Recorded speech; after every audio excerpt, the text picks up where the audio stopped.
2, 1. All right. Hello and welcome. Hello and welcome. Welcome to another episode of the Empowered Immigrant Live. Thank you all so much for being here, and I really appreciate your taking some time out of your morning here to be with me and to discuss immigration law. Today we're talking about combating allegations of marriage fraud. All right, there's a lot of cases that are getting denied based on allegations that somebody entered into a marriage just for immigration purposes, and so sometimes we got to combat against that allegation. So welcome, thank you for being here. Really appreciate each of you for being here today. Remember, the Empowered Immigrant Live is here to train, teach, inspire, and empower immigrants to make the most out of immigration laws and to make the most out of their lives. Today, our theme is combating allegations of marriage fraud.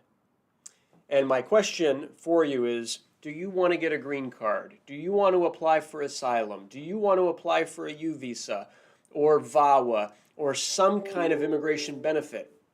Do you want to at least see what your best strategy might be, what your best option might be, and whether or not it's recommendable to apply for some kind of benefit to up-level your life through the immigration process?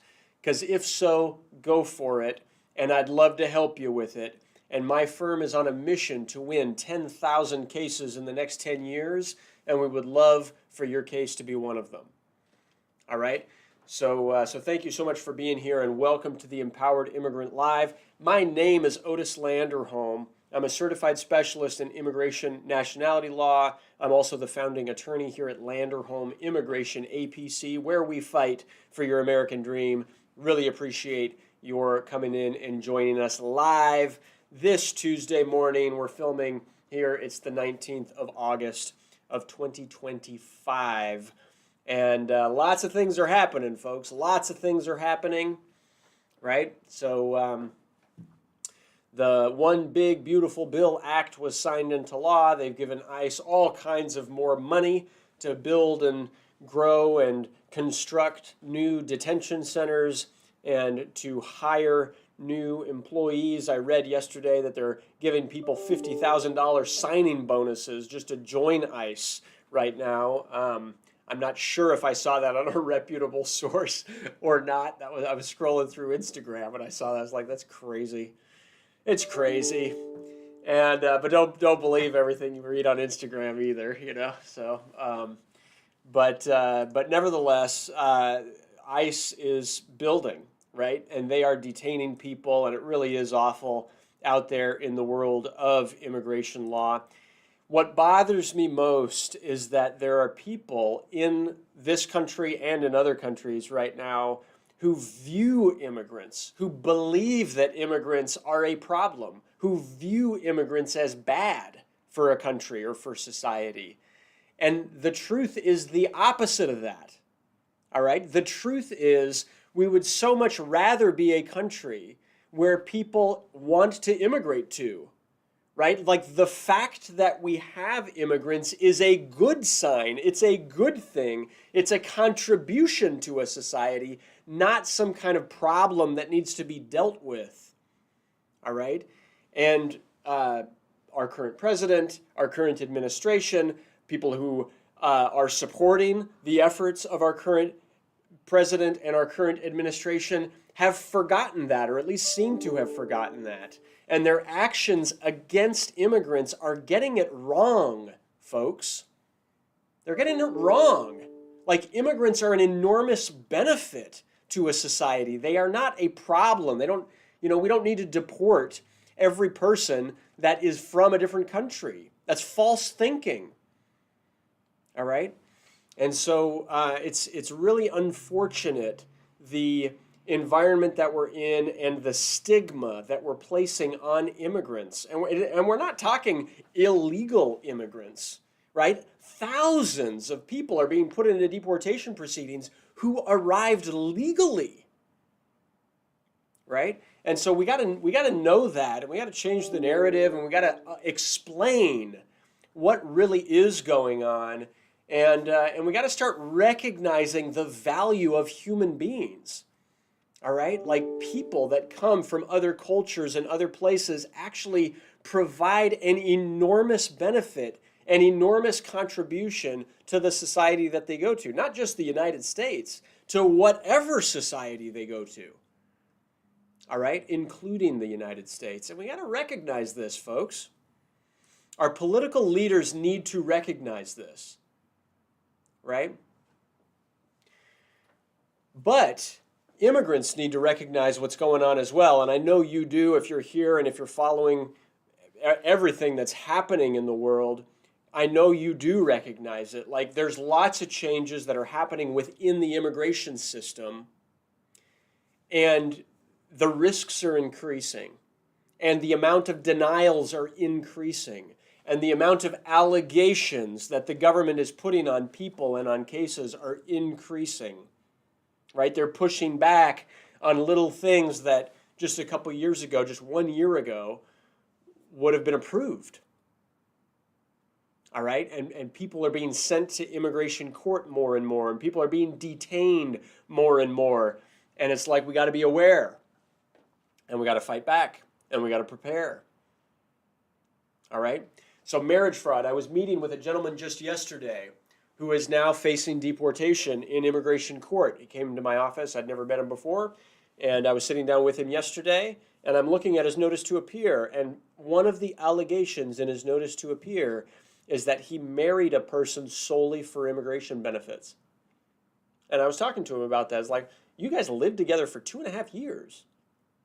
Why is it that they're alleging that there was marriage fraud here? That's what he's wondering to me. Right? It's like, you guys lived together for 2.5 years. Were you intimate together? Yeah. They were romantic. They had a full-on marriage, folks. For 2.5 years, and the government is alleging that it was solely for immigration purposes? It's like, imagine that, right? Your spouse applied for you. You were in love with your spouse when you got married. You contributed to your household. You lived together for 2.5 years before your spouse left you, right? And before your case was finalized. And because of that, you're put into deportation proceedings, and because of that, your case is denied, and because of that, they're going to deport you and allege that you, quote unquote, committed marriage fraud, that your marriage was fraudulent, it was a lie, it was a sham. It's messed up. That's messed up. All right? And so how do we fight back against that, right? It's not easy. It's not easy, you know? And the gentleman who was in my office, he's not alone in this. There's a lot of folks that have had their immigration life screwed over because of an allegation of quote-unquote marriage fraud. And I'm not saying, like, sometimes there is fraud out there, but sometimes there are allegations of marriage fraud that are incorrect, folks. All right? So what do? How do you combat that? How do you come back against that? So first of all, don't do this alone. All right? Get a lawyer, get professional help. These are complex legal issues. All right? Second, along with your lawyer, start by looking at all of the evidence. All right? Get the FOIAs. Get the evidence that the government will have against you. All right? Figure out what inconsistencies there were in the record. What did you say in your green card interview? What did your spouse say in the green card interview? Like, get that evidence. Are you and your spouse still together? Are you and your spouse still in communication? Would your spouse be willing to testify in your case? All right? What evidence could we gather? You know, what witnesses or friends do you and your spouse have that could testify about your relationship? How can we prove that it was quote unquote bona fide, not just for immigration purposes, but actually a marriage where you intended to form a life together? All right, what could we use? What could we do? What evidence is there? Are there photos? Are there text messages? Are there emails? Is there a call log history of phone calls you had? Right? Let's start piecing the puzzles together so that we can really see the strength or weakness, the strengths and weaknesses, quite frankly, of our arguments, of our position. All right? And then let's work together to think, okay, here's the evidence we have. Now, what evidence could we create? And by that I mean, what declarations could we have people write that we could submit under the penalty of perjury? Let's create this evidence.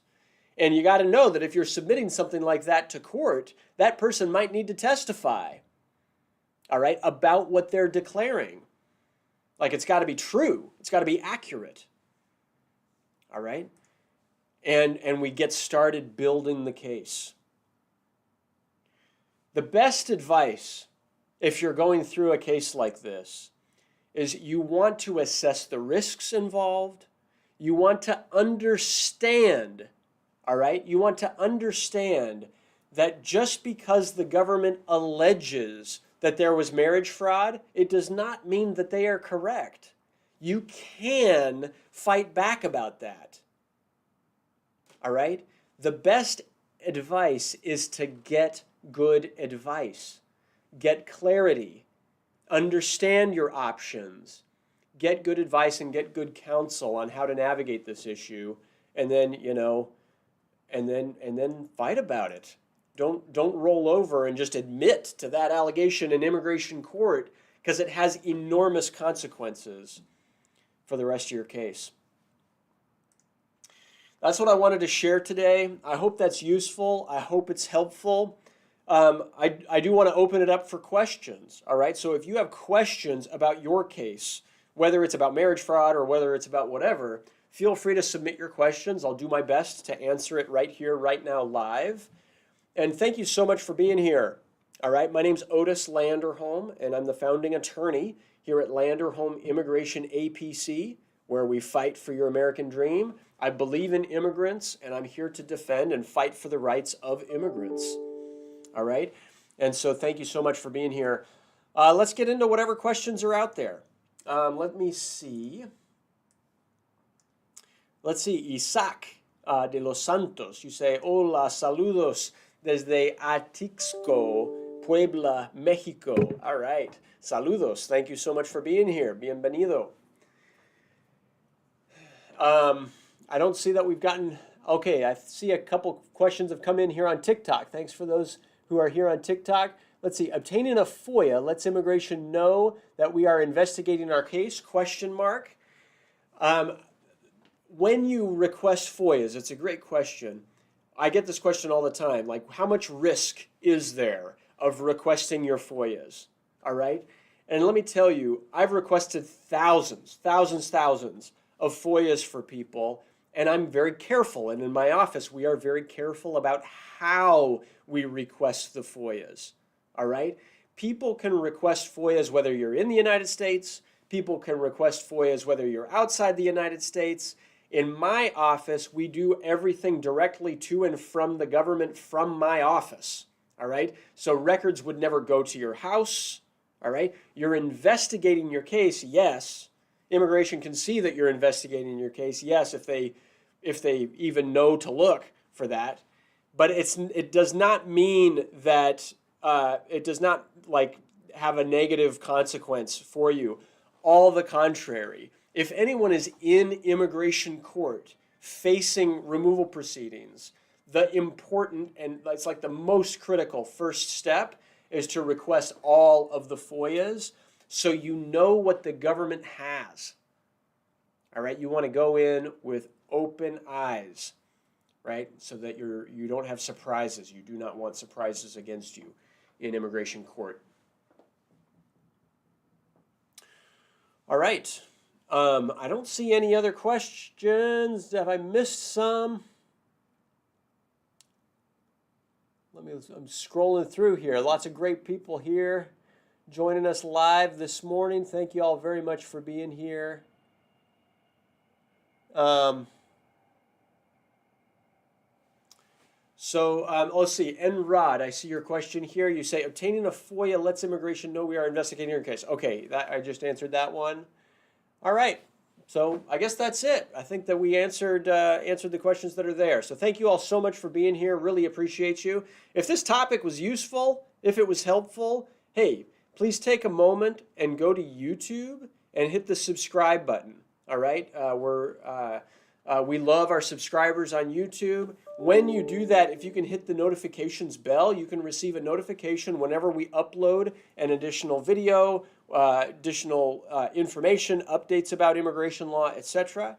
I also have an announcement that I wanted to share for our clients. This is only if you are a current client of my law firm, Landerholm Immigration A.P.C. And so this Thursday, we have our August client call. And I'll be really discussing how to defend your rights and what we can do to defend your rights in immigration court proceedings. All right, so 3 p.m. this Thursday. Don't miss it. I guess that's it for today. So thank you all so much for being here. Really appreciate each of you. My name's Otis Landerholm. I'm the founding attorney here at Landerholm Immigration, A.P.C., where we fight for your American dream. We'll do this episode in Spanish in just a moment. So si habla español, que venga a nuestro episodio en unos minutos, no hay problema. And thank you so much for joining our episode today of the Empowered Immigrant Live. Make it a great day, everybody. Thank you all so much. Bye-bye.